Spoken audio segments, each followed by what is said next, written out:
right, so are you ready to dive into some fascinating diplomatic waters? Always. Okay, great. Today we're looking at the meetings between former President Trump's and Russian President Putin Mm. from 2017 to 2019. We've got articles breaking down the encounters and a video compilation showing some really key moments. This is about so much more than what they said. Oh, yeah, for sure. We can learn a lot from their body language, those little power plays. It's going to be interesting. You're right about that. It's like these meetings weren't just discussions about policy, they were events, staged for the whole world to watch. Yeah, And let's face it, when you have two leaders as powerful and enigmatic as Trump and Putin, every handshake, every glance matters. exactly. We're not talking about some casual meet and greet. These were high stakes.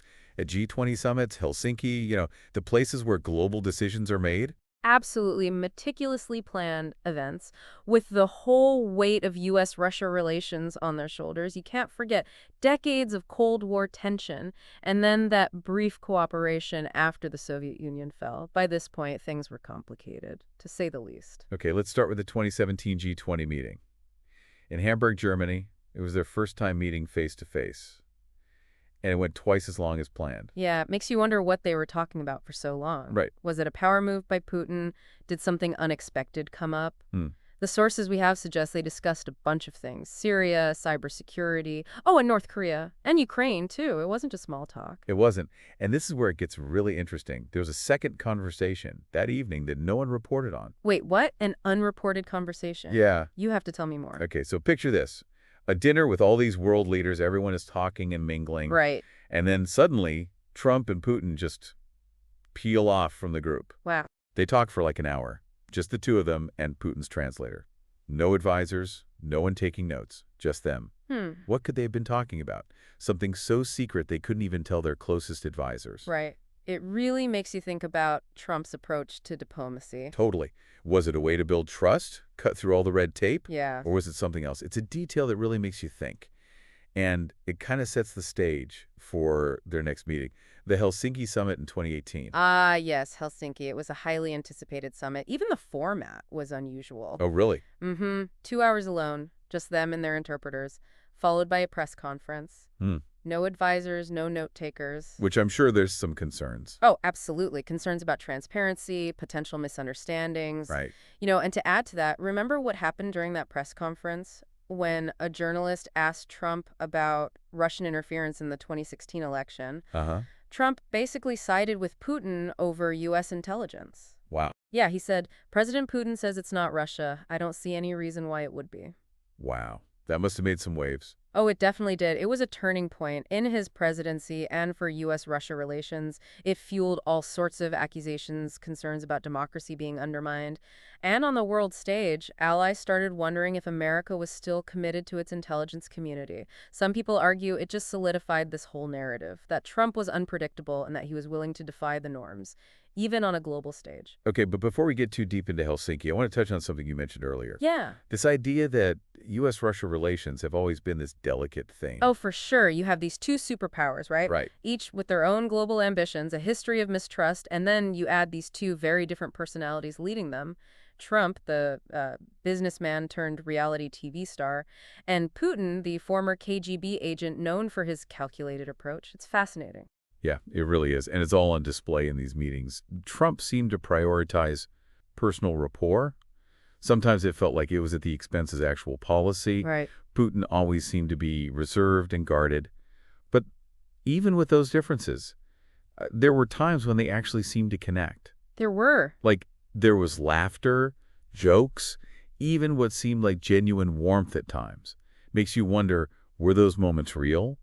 Or was it all part of some bigger strategy? Were they trying to build bridges, or were they just tactics? Analysts are still puzzled by that. Right. Yeah. It's like watching a high-stakes poker game. You never know what cards the other person is holding or what their next move might be. And in this game, the stakes are incredibly high. Global security, economic stability, even democracy itself. You're absolutely right. To really understand what was happening, we need to look beyond the personalities and the headlines and see what they were actually discussing. Absolutely. What were the key issues that kept coming up in these meetings? What was important to them? Well, we touched on the 2017 G20 meeting and the range of topics: Syria, cybersecurity, North Korea, and Ukraine. Right. It's like they tried to tackle all the major global problems at once. They did, huh? Yeah, it really highlights how everything is connected in global politics. Every conflict has ripple effects. So you can't address Syria without thinking about Russia, and you can't discuss Ukraine without understanding the history of U.S. Russia relations. Right. Hmm. So it's like this giant, complicated web Yes, exactly. where every thread is connected. Right. So how successful were they in these meetings? I mean, did they actually make any progress on these global issues? Well, experts are still debating that. Some people say that Trump and Putin having this rapport, as unconventional as it was, actually helped to prevent things from escalating, especially with Syria and Ukraine. Hmm. But whether that was actual progress or just a pause in the conflict, it's hard to say. Okay, so we have this huge web of global issues. We have two powerful leaders with very different personalities, and this underlying tension and mistrust. It's a lot. It is a lot, It's a lot to process, even for people who follow international relations closely. definitely. And, it's important to remember that these meetings were just a snapshot, a small window into a much bigger story. Right, and that's what makes this deep dive so fascinating. It's not just about knowing what happened. No. It's about figuring out what it all means. What can we learn from these encounters? About leadership, about power on a global scale. We'll explore those questions when we continue our deep dive after a quick break. It's interesting to think about how different those meetings would have been if someone else had been president at the time. Yeah. Would a more, how do I say this, a more traditional diplomat have handled those interactions differently? Oh, that's a great point. It really makes you think about how much of Trump's approach was just him being him. Right. His personality, his style, he seemed to like those one-on-one situations. Yeah. Almost like he saw it as a chance to, I don't know, prove that he was this master deal maker. And, to be fair to him, you could argue that, yeah, his unconventional way of doing things shook things up a bit. Yep. On the world stage, I mean. Right. Whether that was a good thing or a bad thing, that's still up for debate. Right. Okay, let's go back to what they were actually talking about in these meetings. Yeah. We talked about that 2017 meeting, but what about the Helsinki Summit in 2018? Did they get into those complex issues? They did. That's part of what makes Helsinki so fascinating, Yeah. They spent 2 hours alone, remember? Just them and their interpreters, so there's no record of everything they discussed. Right. But from what we can gather from statements and reports, it seems like they talked about arms control, the conflict in Syria, and of course the investigation into Russian interference in the 2016 election. Yeah, that last one was the big deadline from Helsinki. For sure. And it's easy to see why. The U.S. president on foreign soil seeming to side with the Russian president over his own intelligence agencies. Yeah. It was shocking. It was. It really was, and it had consequences, not just in the U.S., but globally. Allies started to question America's commitment to NATO Right. and its role as a leader in the world. Wow. Opponents saw it as a sign of weakness, an opportunity. It's hard to overstate how significant that moment was. Okay, but, putting aside all the controversy for a second, Okay. what else came out of Helsinki? Did they actually make any progress on those other issues like arms control or Syria? Well, that's where things get a little unclear. Okay. There were no big breakthroughs, no agreements. Some analysts think the summit helped to stabilize things between the two countries, at least for a little while. But others say it didn't really achieve much, maybe even made Russia bolder in its foreign policy. So it was more about appearances than actual results. You could say that image of them meeting, even with all the controversy, it sent a message. Yeah. Yeah, that dialogue was still possible, even between, people who don't agree. Okay, and that takes us back to what we talked about earlier. Yeah. Those little cues, those nonverbal things, like when Trump would pat Putin on the back. Oh, yeah, those were interesting. You could practically see the analysts trying to figure out what those gestures meant. Were they just friendly, or were they, some kind of power move? Right. It's like every handshake, every smile, every little look meant something. Exactly. In diplomacy, especially at that level, nothing is an accident. Every gesture, every word is thought out, and the consequences can be huge. Okay, so we've covered the 2017 G20 meeting and the 2018 Helsinki Summit. Right. Let's move on to their last meeting, the 2019 G20 Summit in Osaka, Japan. Okay. What was the mood like then? Had things calmed down after Helsinki? Or was it still tense? Well, things had definitely calmed down a bit. Okay. But there was still this feeling of unease. Like things were fragile between the U.S. and Russia. Right. The Mueller investigation was still happening, and election security was a big concern for both sides. Oh, and remember that moment in Osaka? Right before their meeting, a journalist asked Trump if he would tell Putin not to interfere in the U.S. elections. Yes. And his response was so unexpected. It He was. looked right at Putin, smirked, and said, "Don't meddle in the election." Uh-huh. It was like he was joking, but also serious. No one knew what to make of it. It's true. Was he trying to, like, downplay the issue, or was it his way of addressing it publicly, putting Putin on the spot? Right, It right. was classic Trump, unpredictable. Totally. And it reminds us that with Trump, you never really knew what you were going to get. He often seemed to just go with his gut instead of following the usual rules of diplomacy. And that unpredictability, that willingness to break the rules, that was both his strength and weakness. Oh, yeah, for sure. It made him hard to read, hard to negotiate with, Mm-hmm. but it also kept everyone guessing. Absolutely. And that's part of what makes these meetings so interesting to look back on, even now. They give us this glimpse into a time of, well, tension and uncertainty, when it felt like things were shifting and the future of U.S. Russia relations was, well, kind of hanging in the balance. Okay, so we've talked about the context, their personalities, what they discussed, the impact on politics, both here and globally, Mm-hmm. even their body language. Yeah. But what about what happened after? What were the lasting consequences of these meetings? Well, one immediate consequence was this deepening distrust between the U.S. and Russia. The Helsinki Summit especially damaged things. It made it even harder for the two countries to find common ground. Hmm. And it also really affected U.S. politics. In what way? Well, the investigations into Russia's meddling in the 2016 election and what Trump did about them, Right. it just added fuel to the fire. It created this political instability that we're still dealing with. And how did these meetings affect the balance of power on the world stage? That's a tough question. Some people say that Trump's America First approach and his skepticism of alliances made things worse. Really? Hmm. How so? Well, they say it emboldened leaders like Putin and made the U.S. look weaker. Interesting. Others say that his willingness to talk to adversaries, even if it was controversial, opened up new possibilities for diplomacy. Hmm. So it's a debate that continues. It sounds like there's no clear answer. No, not really. And that's why these meetings are still so interesting to us. Yeah, I see that. They were part of this pivotal moment in history, when things were changing. Right. And the relationship between two of the most powerful nations was at a crossroads. So what can we take away from these Trump-Putin meetings? I mean, beyond the headlines and the drama. I think one key takeaway is how important it is to understand how leaders think. What do you mean? Well, how do their personalities, their beliefs, their experiences affect how they make decisions? Right. And then how do those decisions change the course of history? That's a big question. It is. And in the case of Trump and Putin, we saw two very different leadership styles. Hmm. Sometimes clashing, sometimes surprisingly similar. Hmm. Trump with his improvisational deal-making style, Yeah. and Putin with his more calculated, strategic way of doing things. Right, right. It was like watching two grandmasters playing a high-stakes game. Okay, that makes sense. What else? What else stands out? Communication is also key. Okay. Both what's said and what's not said. That's right, like those pats on the back, the smile. Yeah, exactly. But it goes beyond that. A single word, a gesture, even a facial expression can speak volumes, especially when the whole world is watching. It's like you said earlier, nothing is accidental at that level. Right, and those seemingly small things can have huge consequences. Wow. They shape how the public sees things, they can influence decisions, even cause international incidents. This is more complicated than I thought. It is. It's not just about the speeches and agreements. It's about those subtle things, the things that aren't said out loud. Exactly, and that's one of the biggest lessons we can learn from these meetings. What is it? To really understand international relations, you have to read between the lines, pay attention to those signals, Right. the moments that show you what's really happening. Okay, so we've covered a lot.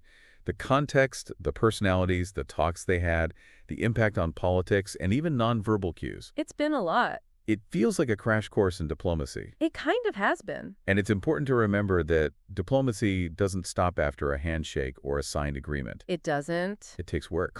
Work, constant communication, and a willingness to adapt. Right. And it also means that we as citizens need to stay informed, engage with what's happening, Yeah, and hold our leaders accountable for their actions on the world stage, I mean. you're absolutely right. These meetings might seem like they're in the past, but what happened then matters now. The choices they made, the words they said, even the gestures they made, Right. it all has ripple effects that we're still dealing with. Okay, so as we wrap up this deep dive, Yeah, what's the one thing you want our listener to remember? that these meetings, while they happen during a specific time in history, Yeah. they offer lasting lessons about leadership, Okay. about communication, and about how power works in the world. Makes sense. Understanding how leaders interact is key to understanding the world we live in. Well said. And we hope this deep dive has given you, our listener, the knowledge and the curiosity to keep exploring these fascinating topics. Yeah, absolutely. Because the world never stops, and there are always new chapters in the story of international relations. It's funny when you hear those words, diplomacy and international relations. It's easy to think about big events, historical forces. Right. But as we've been talking about, it often comes down to those personalities involved. Hmm. Those tiny details, you could miss them if you weren't paying attention. It's true. There's this quote by a diplomat named Harold Nicholson. Okay? He said, "Diplomacy is the art of letting someone else have your way." And when you think about these Trump-Putin meetings with that quote in mind, it makes you think. Yeah, it does. Explain that a little more. How does it relate to what we've been discussing? Well, it's saying that diplomacy isn't always about force Right. or getting your way all the time. It's about being persuasive, understanding why the other side is doing what they're doing, finding a way to get what you both want. Okay. It's like a dance or a chess game where you have to plan your moves ahead of time. And with Trump and Putin, that game was even more complicated. Absolutely. Right? They're both so skilled and so unpredictable. Exactly. So how did Trump play that game? Mm. Did he manage to, as the quote says, let Putin have his way and still get what America wanted? Or did his unique approach backfire? That's the question, isn't it? And there's no simple answer. Some argue that by talking directly with Putin, building a personal connection, Yeah. he opened up communication in a way that wouldn't have happened otherwise. Okay. But others say he gave too much, that he seemed weak, and that just made Russia more aggressive. So it's hard to say for sure. Yeah, it is. There were some possible benefits, but also some risks. Exactly. That's how it is with diplomacy. Right. Especially with these big global issues and strong personalities, there are always compromises, calculated risks, things you don't expect to happen. Okay, but let's bring it back to our listener for a second. Okay. What can they take away from this? What can they learn from these Trump-Putin meetings? That's a great question. Yeah. I think there are some things here that anyone can learn from. It doesn't matter what you do for a living. All right, I'm listening. Well, first of all, I think these meetings show how important it is to understand how different people communicate. Right. We saw how Trump, he was very direct, impulsive, Yeah. and Putin was more reserved and strategic. Right. And those differences sometimes caused problems, misunderstandings, missed opportunities, whether you're dealing with colleagues, friends, family, whether you're dealing with colleagues, friends, family. It's really important to understand those different styles. Makes sense. You can't use the same approach with everyone. Exactly. You have to adapt to the person, their personality, their background, Right. how they prefer to communicate. And that brings us to the second takeaway, which is active listening. Okay. It's not enough to just hear what someone is saying. Right. You have to really listen, try to understand their point of view, what motivates them, Right. what they're worried about. And that's especially tough when you're talking to someone who sees the world differently than you do. It is. And in those situations, it's also crucial to be aware of your own biases. What do you mean? We all have preconceived ideas. We see the world through our own lens. Yeah, that's true. And those filters can distort things. Right. And make it hard to really see what the other person is saying. So you're saying we have to be aware of those filters, Yes. challenge our own assumptions, Right. be open to different ways of thinking.